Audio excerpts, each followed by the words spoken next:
I'm here with Kate Vail today. We're going to talk about home offices and bringing the outside in and using green plants. So follow along. We're going to be recording over here for YouTube and Instagram to post later. So you're getting the behind the scenes live via Think Henck. So good morning. Let's do this. Good morning.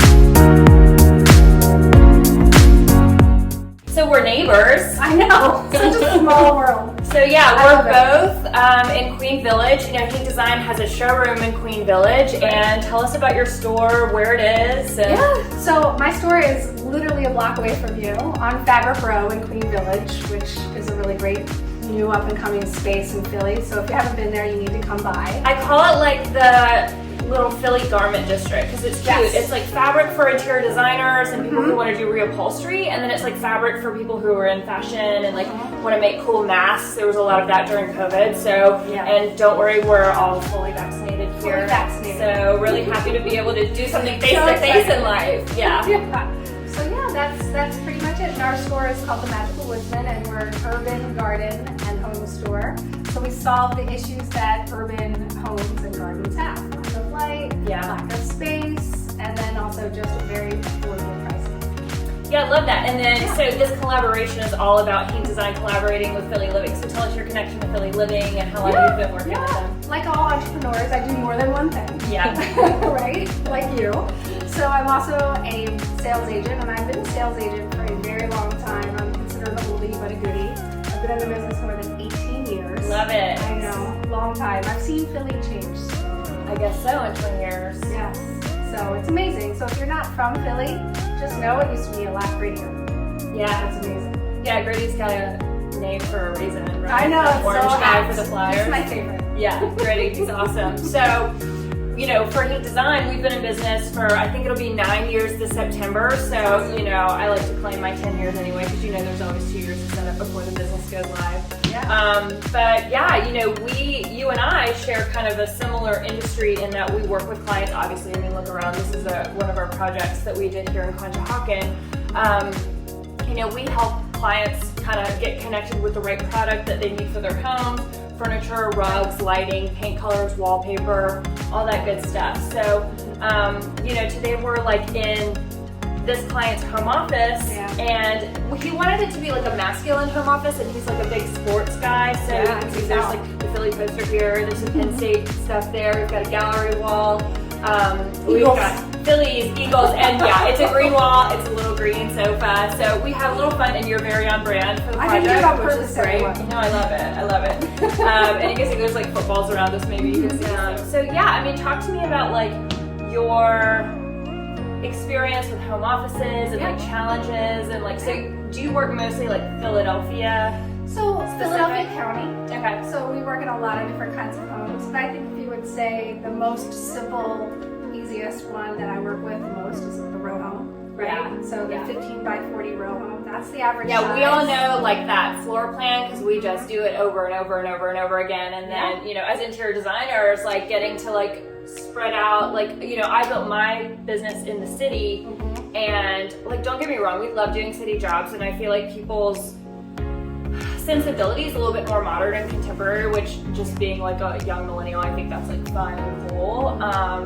But sometimes you just have a need and like crave architecture and A-line ceilings and like taller ceilings and just like windows in different places other than just like the one wall where you always expect it to be. So there's some challenges there, right? Absolutely. And I think one thing that I find the most challenging is actually finding a space for the home office in Philadelphia. Yeah.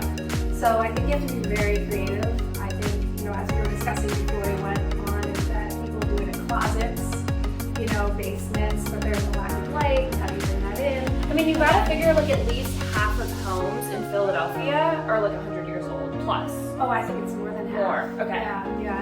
It's well, the funniest thing I learned is that the reason why all the houses in Philadelphia are supposed to be built in 1925, just a little fact for everybody, Please. is that the records burned in the 30s for all of the homes. Oh, so they just said that they were all built in the Every house 20s. was built in the 20s. Does everybody know that? So just a little fun Philly fact for you. Love it. Yeah, so, Love it. Yeah, so I think I agree. The biggest issue is lack of light, where to put it. But I think a lot of people end up putting it in the middle room, which tends to be smaller and Yeah, like in Philly, the floor plan for like our people who are watching kind of nationally, not local. Like we're talking about like Philadelphia row homes that are like in the heart of the city. You know, Philadelphia is a historic city, and you know these row homes tend to be, like you said, 15 feet wide, 60 feet deep or so. Give take a little here and there depending on the size, but. You know, it's always the same floor plan. It's a living room in the front, it's maybe a dining room in the middle if there's space, and then there's like an added kitchen that was an addition like 100 years after it was built usually. Yes. Yeah. And then it's usually 2 stories, some are 3, but then say it's a 2-story, it'll be 3 bedrooms, and it's just front bedroom, middle bedroom, back bedroom. So when we're talking about the middle bedroom of a row home in Philly that's like, you know, existing, not new construction, that middle bedroom tends to be kind of small and people turn it into offices. So. Yeah, no, I think it's a great adaptation, honestly. It is, because they tend to be smaller than the front and back bedroom, right? Right, and it's not really a bedroom because they usually don't come with a closet. Right. That's how small they are. Yeah, and I would say for us, you know, we do like mostly new construction, and what tends to happen is, like I have a new construction property in Old City that I'm working with right now, and they have such a big kitchen with such a big island, and there's like a dining table like attached. Like we did this like custom butcher block counter that's like a like a dining table height at like 30 inches, and then there's a counter height at 36. So you have like counter stools and you have dining chairs to wrap around. It's got 11 seats. So there's also a formal dining room, but they're like, we're casual people. Like we don't even like want like the big drapery, like window treatment, like wallpaper, formal dining room. So they were like, oh, we're just gonna make like a beautiful office, you know? That makes sense. So Some people live. Yeah, so sometimes we just kind of adapt for like the client's lifestyle, you know, it just really depends on like how they live. And that's one of my first questions to clients is like, do you love to entertain? Like when you entertain, like how are we going to decide how many like chairs are at your dining table? It's like how many people would you have over for dinner, right? Some people are into that, some people aren't, you know? I think it's a really great question. And it's sort of the same thing in real estate. We always ask people, what are you going to be using this home mostly for? Is it for like a haven from the world, or is it for you to have family and friends over? How are you going to live in this space? Yeah. Same question. Yeah, so, and I think you touched on something like, you know, sometimes there's not enough, if it's not new construction, a lot of times there's not a lot of natural light, you know, unless you have a corner unit, in which case you would have potentially windows on 2 sides rather than the typical 1 row home. Obviously means they would be stacked kind of next to each other and not have windows on the sides. So, you know, and also talking about green plants, like, you know, we've written blogs on green plants, like indoor plants, like how to curate them, how to care for them. Even this client whose home we're in now, we have a connection with like a local floral company, and they just order like we'll do big fiddly figs, we'll do big palm trees, you know, and we always want to bring in green plants, you know, so we can collaborate. I know, well, I like organic elements, Yeah. you know, just like you were mentioning. I think that really makes the home warm. And I It love does. that. It And I love does. that. So, And like if you live in the city, you're just like in a concrete jungle, right? So it feels like less, you know, especially like during winter and it's so blah, gray outside, you just need like life. Like it literally adds life to the space. absolutely. So what are some of your like favorite plants? Like, Well, actually, my favorite thing is not a plant. It's actually something to put a plant in, and it solves that issue. It's a picture frame that is a grow lamp.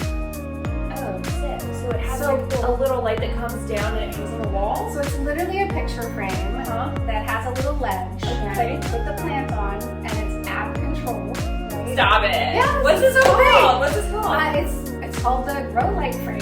It's Love not it. very, but I have it in my store, and I have 3 of them in my house, and that's Oh, I how need one of keep. these. That's how I keep my plants in the middle of the house because I don't have any interior windows alive. Yeah, like I move Great. my orchids like to the middle of the house while they're blooming, and then when they're not blooming, I have to move them back to a window. I actually put my orchids when they die in the winter. I put them on the ledge in my walk-in bathroom, and that way they get the steam, and then they. Oh yeah, they want that tropical moisture. Yeah. Let's talk about orchids. Let's do it. Because I love them, and apparently so did Halston. So I'm all about that. Austin, are we all watching that show? Because it's so good. It's so good. So far, so good. Okay, let's see. So home offices, like circling back to like what are just like let's just talk about like amazing things. Like and for this home office, I feel like wall color was everything. We wanted to like give it a vibe. We're also doing surety titles.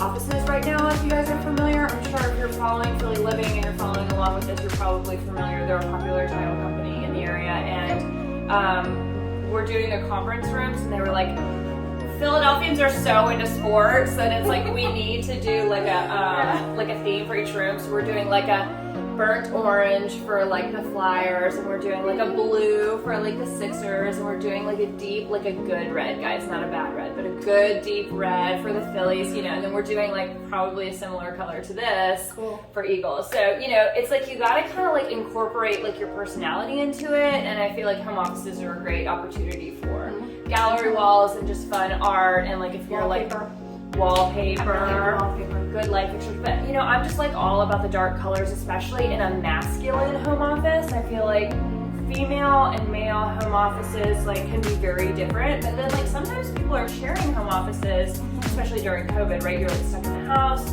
there's two people in the house working from home, you gotta sort that out. Have you run into that, or do you have any ideas for like how two people could share a home office? Or well, I think a lot of times it's in separate spaces in the actual room. So if they're working at the same time, yeah, but then the hardest thing is scheduling Zoom meetings, because you can't have 2 Zoom meetings in one office, right? So that, I think, you have to think ahead like that. So sometimes people work in their kitchen, and then sometimes people do it in the middle bedroom, or maybe even if they have a finished basement, they use that sometimes too as a flex space. Yeah, and I like a white noise machine. Yes, White noise machine is clutch. Because I set up a home office for myself, but like when I was building my company, I worked from home for 3 years, and I was like, I don't even care if I have to pay $3,000 rent just for me to be there and just to take it. Like I just like cannot go back to that.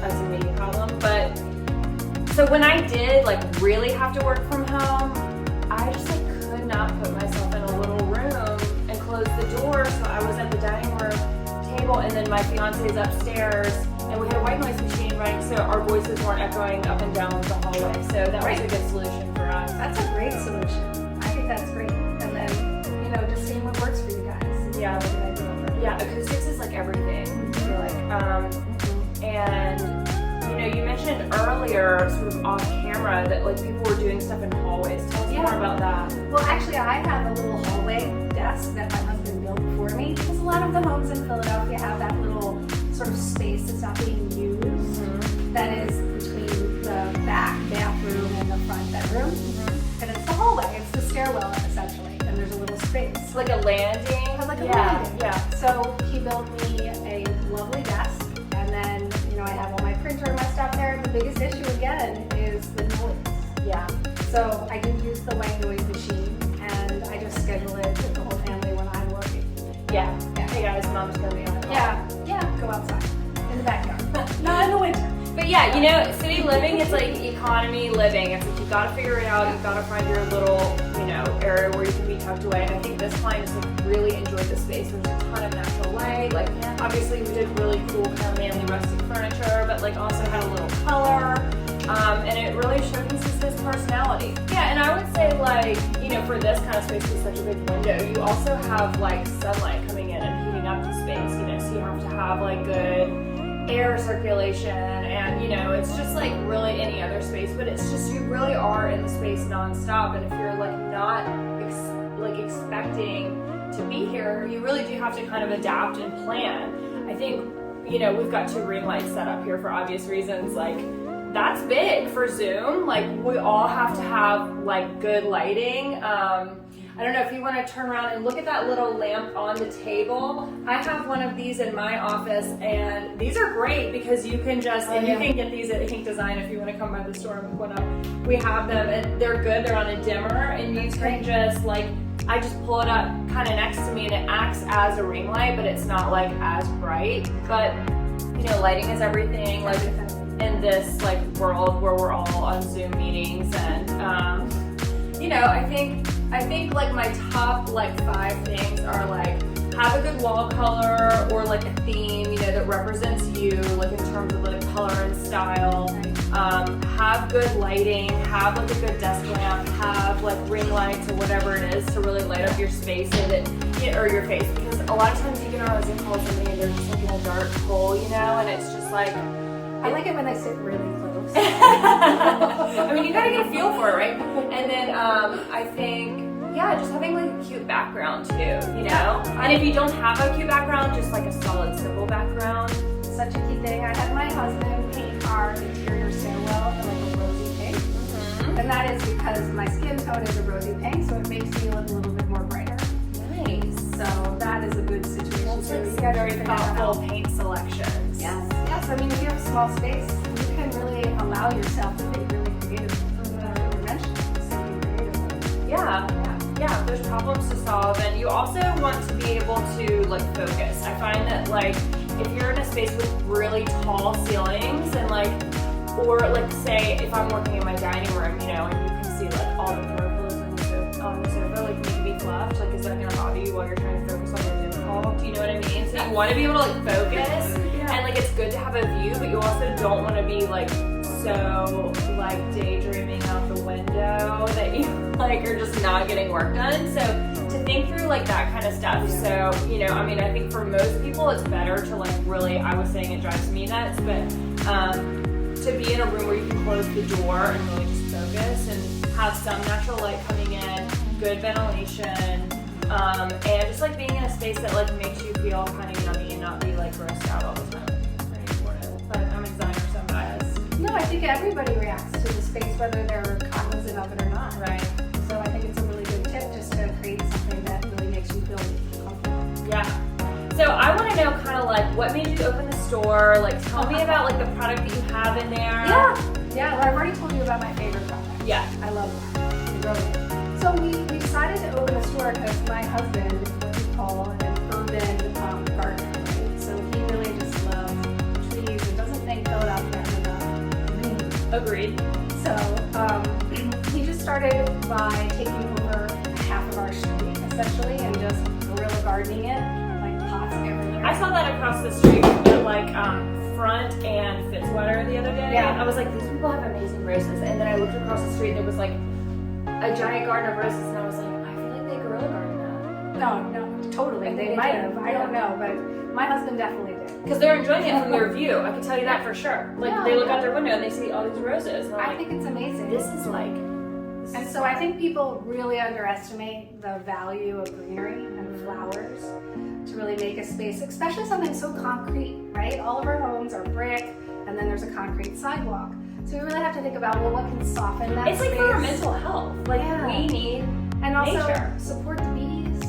Come on, let's give some bees. Big on honey. I'm big on honey. If we lose honey and if we lose bees, we're losing a lot of the food we eat. So some of what we do is because we want to support the environment. Yeah, I love that. Right? And you know, and it's our small, it's not going to overtake the world, but if everybody did it, that's your contribution.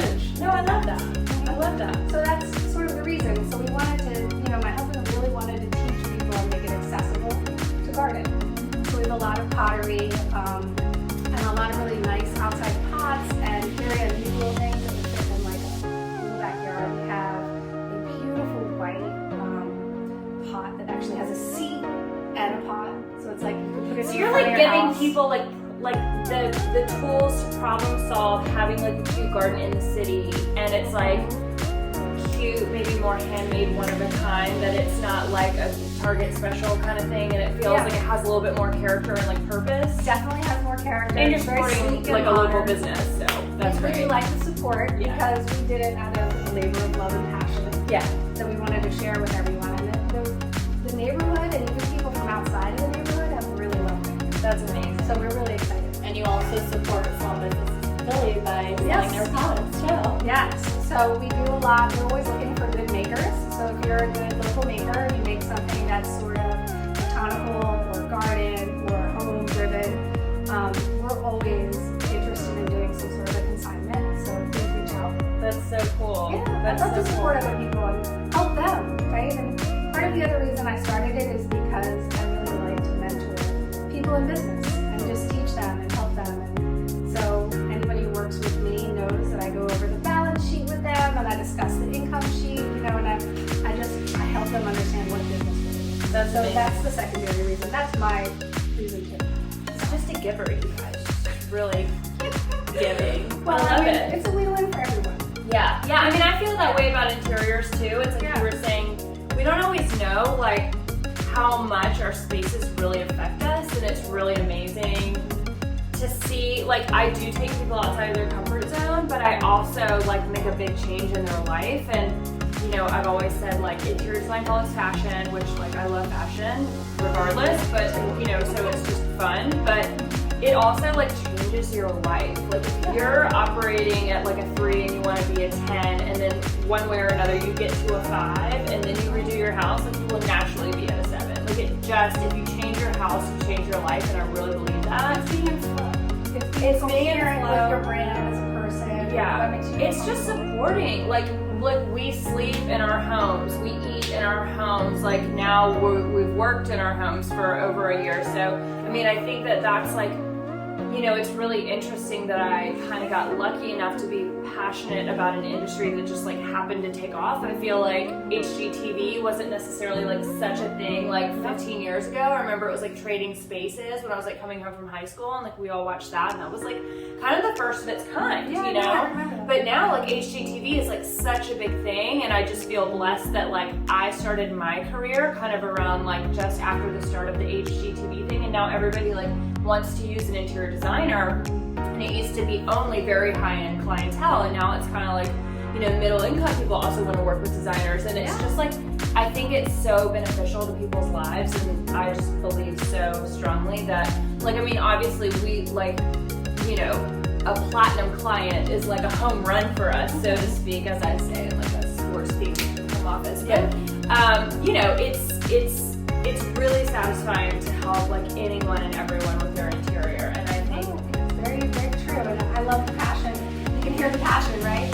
And I think it's, you know, a sophistication that's coming around in the American culture. I saw a lot. I lived in Europe for a long time, and Europe has such an embracing of really building out their home spaces, and I love to see Philly and also the U.S. come to sort of a love of that. yeah. You know, not everything has to happen.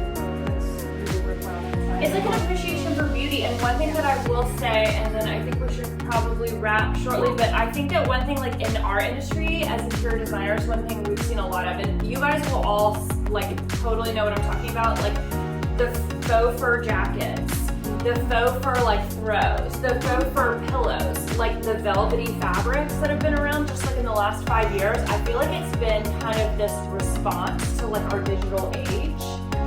And like more and more people living in cities that we feel cooped up, and we feel like we're in a, I'm getting chills now because I'm getting really excited. But we, you know, we get like, we're stuck in this concrete jungle, like we don't have enough plants, and we don't have enough nature, and we don't have enough like soft, beautiful things around us, you know, that like I think that, like you're saying, there's like kind of like a shift where people kind of really understand like the value of like being in a beautiful environment that supports you and feeling really good about having people over in that space. And I think it was kind of, COVID was like a crash course for people that they were, you know, really had to learn it the hard way, that like if you don't take care of your home and like keep it beautiful and supporting you, then like you might be on the struggle bus a little bit. You know? Well, it's a mental health issue. It I is. think it is. It supports your mental health and everybody in your environment as well. So I think, you know, you should definitely think of, what's the right word?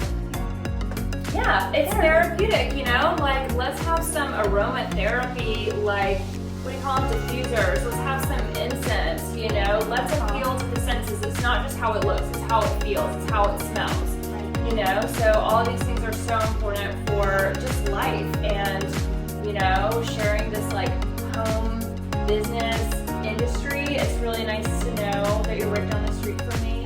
And thank you so much for your time today. No, it's been fun. Thank you. This has been really amazing. So thanks for tuning in, guys. Thank you.